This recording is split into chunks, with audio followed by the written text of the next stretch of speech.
పోరాటం అంటే ఏందో పోరాడుతూ నేర్పినటువంటి సోదరుడు ఎమ్మెల్సీ బల్మూరు వెంకట్ గారికి, అలాగే పిసిసి సభ్యులు శ్రీనివాస్ రెడ్డి గారికి, వరంగల్ నల్గొండ ఖమ్మం పట్టభద్రుల ఎమ్మెల్సీ ఎన్నికల్లో భాగంగా జనగామకు కోఆర్డినేటర్ గా అధిష్టానం నియమించింది మన అక్క భవానీ రెడ్డి గారిని, అలాగే భువనగిరి పార్లమెంట్ ఇన్ఛార్జ్ గా ఉన్నటువంటి పద్మక్క గారిని, సీనియర్ కాంగ్రెస్ నాయకులు రాజమౌళి గారిని, అలాగే మద్దూరు జెడ్పీటీసీ కొండారెడ్డి గారిని, అలాగే జనగామ జెడ్పీటీసీ దీపికా మహేందర్ రెడ్డి గారు, అలాగే మున్సిపల్ ఫ్లోర్ లీడర్ బంగాళ కళ్యాణ్ మల్లారెడ్డి గారు, యూత్ కాంగ్రెస్ జిల్లా అధ్యక్షులు శివరాజ్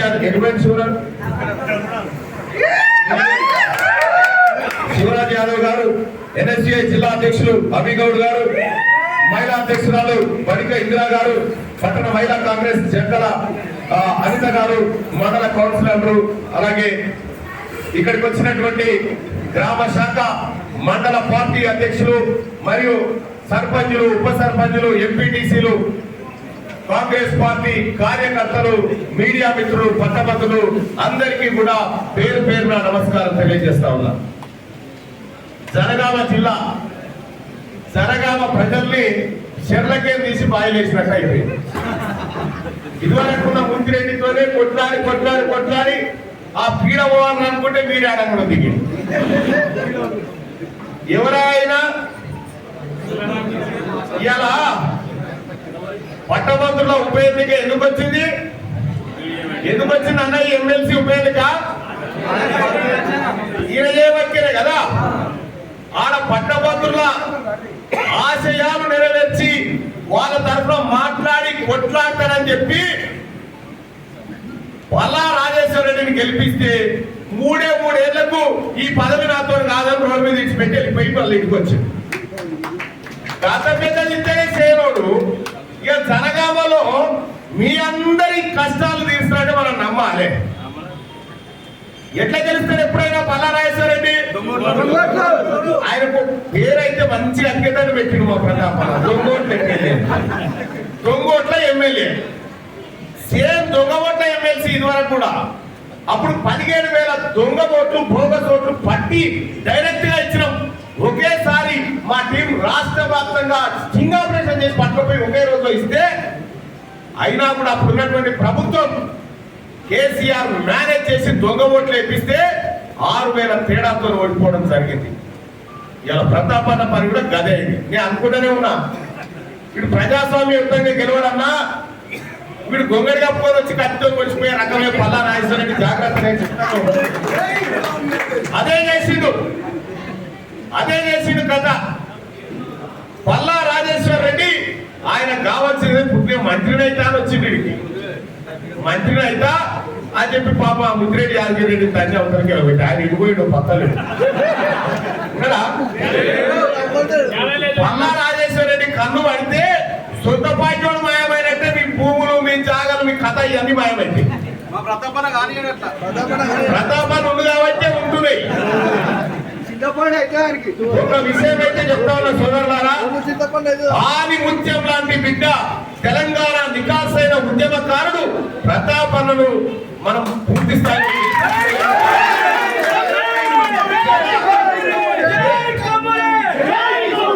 ప్రతాపన్ననైతే దొంగ ఓట్ల ద్వారా ఓడించిన పల్లా రాజేశ్వర రెడ్డి, నీవు వదిలిపెట్టిన ఎమ్మెల్సీ సిద్ధుగా ప్రతాపన్నతో ఓడగొట్టిస్తా ఉన్నాం. రేపు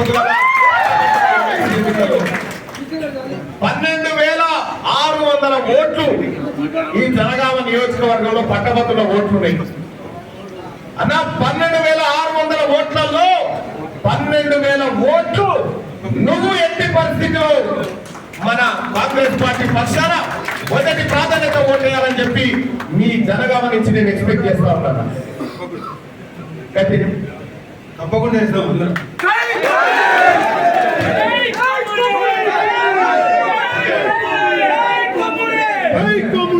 12,650 ఓట్లకు 12,000 తగ్గకుండా మనం ఓట్లు వేయాలి. ఓటింగ్ అయిన తర్వాత మనం దాఖలు చూపించాలి. 12,000 ఓట్లు తప్పకుండా 12,000 ఓట్లు పడితే 12,000. కొమ్మూరు ప్రతాప్ రెడ్డి అన్న టెక్నికల్ గా ఓడిపోవచ్చు కానీ జనగామ ప్రజలకైతే ఒరిజినల్ ఎమ్మెల్యే ఈయననే. కాబట్టి శాసనసభ్యుడిగా మనం గుర్తిస్తా ఉన్నాం కాబట్టి ఆ అన్న చెప్పిందే శాసనం 12,000 ఓట్లకు తగ్గకుండా కాంగ్రెస్ పార్టీని గెలిపించి ఇక్కడి నుంచి పంపిస్తే పల్లా రాజేశ్వర రెడ్డి ముఖం కింద కావాలి కదా ముందుగా ఆ రకంగా పనిచేయాల్సిందిగా మీ అందరూ రిక్వెస్ట్ చేస్తా ఉన్నా. సోదరులారా, ఎందుకు అవసరం ఇదే జనగామ జిల్లాకు ఇదే ప్రతాప్ రెడ్డి అన్న వీళ్ళంతా కలిసి తపాసుపల్లి రిజర్వాయర్ తెచ్చి ఇక్కడ ప్రాంతాన్ని సస్యశ్యామలం చేస్తే ఈ పల్లా రాజేశ్వర రెడ్డి హరీష్ రావుతో సోపతి పట్టి వెనుకకు గుట్టలు తవ్వి సిద్దిపేటకి ఎత్తుకొని పోయిన నీళ్లు. అవునా కాదా? మరి జనగామ నోటే మట్టి కొట్టినటువంటి వీళ్లకు కనీసం ఓటు అడిగే అర్హత ఉందా అని అడుగుతా వీళ్ళు కొమ్మరేని మల్లన్నను మోసం చేసిన వాళ్ళు, కొండపోషమ్మను మోసం చేసిన వాళ్ళు, వీళ్ళు దేవుళ్ళని కూడా మోసం చేశారు కాబట్టి టిఆర్ఎస్ పార్టీ సర్వనాశనం అయి కూర్చుంది. మొత్తం అయిపోయిందిగా 4వ తారీఖు తర్వాత రాముడు ఎవడో రాంగాసు ఎవడో వీళ్ళు ఎట్టుపోతారో ఎవరికి తెలియదు. చెట్టుకోవడం పిట్టుకోవడం పోతారు.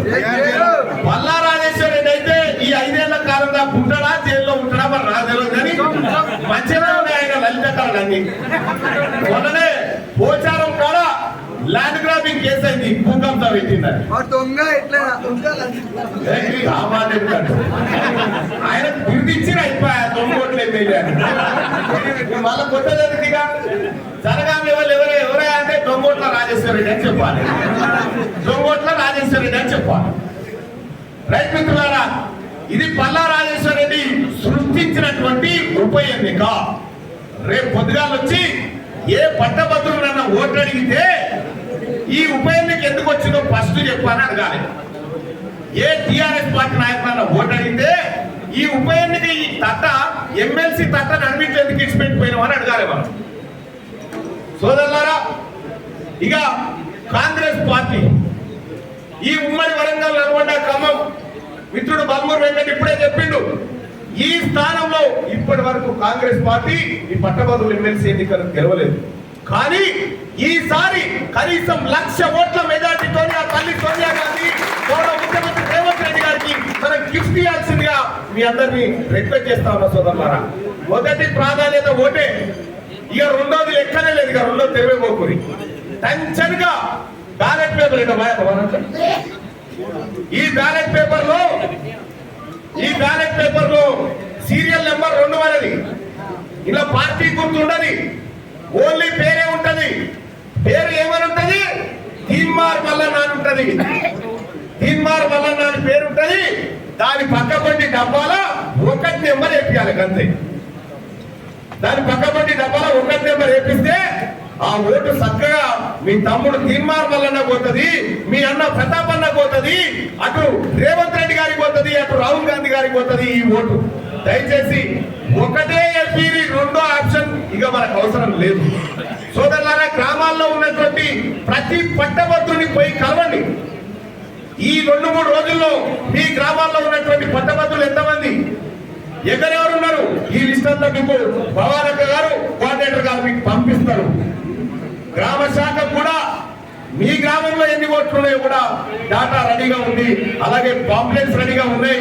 ఆ పాంప్లెట్స్ తో పాటు ఓటర్ లిస్ట్ కూడా ఉంది. వీటితో పాటు ఇంకా ఏజెంట్ ఫార్మ్స్ కూడా ఏజెంట్ ఫార్మ్స్ తో పాటు మెటీరియల్ అంతా పంపిస్తా ఉన్నాం. కానీ ఈ 27 తారీఖు నాడే ఉప ఎన్నిక ఉంది కాబట్టి ఈ 27 తారీఖు లోపల ఒక్కొక్క ఓటర్లు 2 సార్లు 3 సార్లు కలిసి పలకరించి మెప్పించాల్సిందిగా మీ అందరినీ రిక్వెస్ట్ చేస్తా ఉన్నాం. ఇక టిఆర్ఎస్ గురించి పెద్ద మాట్లాడుకో ఏం లేదు, వాళ్ళే ఏది వాళ్ళు వస్తారుగా పెద్దమ్మలో వచ్చి ఇట్లా కొట్టుకోడు, ఆ పరిస్థితి ఉంది. ఆయన పోటీ చేస్తే ఆ పలరాజేశ్వర రెడ్డి మనిషి ఎవరు పక్కన మద్దతు ఇచ్చేటోడే లేకుండా పోయినా ఈడకి వస్తుంటే ఆయన వెళ్ళిపోయాడు. పలరాజేశ్వర రెడ్డి కేటీ రామారావు ఇద్దరు కూర్చొని మీటింగ్ పెట్టి మన అభ్యర్థిని గెలిపిద్దాం రాజాని అందరూ పిలిస్తే 150 మందిని పిలిస్తే 40 మంది వచ్చి అందరు దుమ్మకొట్టినారు. ఒక అట్లా అయిపోయింది ఆ పరిస్థితి. ఇక బీజేపీ ఆయన వస్తాడు, ఆయన ఏమో అన్ని లేదు, ఆయన ముసలాయన ఇక ఆయన ఇంకే నలవడం అయ్యే వరకు ఎన్నికలు అయిపోతాయి, ఇబ్బంది ఏం లేదు. ఇక అసలు కథ ఏంటంటే ఇక ఎట్టి పరిస్థితిలో మల్లన్నను ఈ పట్టభద్రుల ఎమ్మెల్సీ ఎన్నికల్లో ఓడించే శక్తి లేదని కేటీ రామారావు కొత్త దుకాణం తెచ్చింది. ఇప్పుడు ఏది తీన్మార్ మల్లన్న మంచోడుగా వాళ్ళ కథ. మొన్న యూట్యూబ్లు పెట్టించడం 20 యూట్యూబ్లు పెట్టించి వాళ్ళందరూ పిలిచి ఏమిరా మీకు ఏం చెప్పినా ఏం చేస్తున్నారు, ఏం చెప్పినావు సార్ అంటే తీన్మార్ మల్లన్న మంచోడు కాదని రోజు 2 వీడియోలు తయారు చేయరా అని చెప్పినా కదా అంటే చెప్పినావు సార్ అంటే ఏమారామనంటే చేస్తున్నాం కానీ జనం నమ్మకలేదు సార్ అని చెప్పి. ఏమన్నా అవినీతికి, బ్లాక్ మెయిలింగ్ కి, దోపిడికి ఈ అన్నిటికి పట్టదారులు అయితే అది కేసీఆర్ కూడా. మనమా తీన్మార్ మల్లన్న రాజకీయాల్లోకి వచ్చినప్పుడు నా కుటుంబాస్తులని ప్రభుత్వానికి రాసి వచ్చిన మొనగాని నేను నువ్వు మాట్లాడతా సిగ్గు లేకుండా ఇవాళ ముఖ్యమంత్రి గారిని పట్టుకొని బ్లాక్ మెయిలర్ అని మాట్లాడుతున్నాం. కలవకుండా తారకరమ్మ మీ దందాలన్నీ, మీ చెంచాగిర్లన్నీ, మీ భూ కబ్జాలన్నీ ఖచ్చితంగా రేపు మీరు అలా కూర్చొని చర్చలు కూడా జైల్లో రాసుకుందరు తీరి మీరు అని చెప్పి నేను తెలియజేస్తా ఉన్నాను. ఈ పట్టభద్రుల ఎమ్మెల్సీ ఎన్నిక ఒక్క తీన్మార్ మల్లన్న ఎట్లా ఏమో ఎట్లరా అంటే ఏం లేదు. 100 మంది బిడ్డలకు, నా బిడ్డలకు ఎవరు కావద్దని 100 మంది బిడ్డలకు ఆపరేషన్ చేయించిన తీన్మార్ మల్లన్న చెట్టోడా. ఇదే జనగామ, ఇదే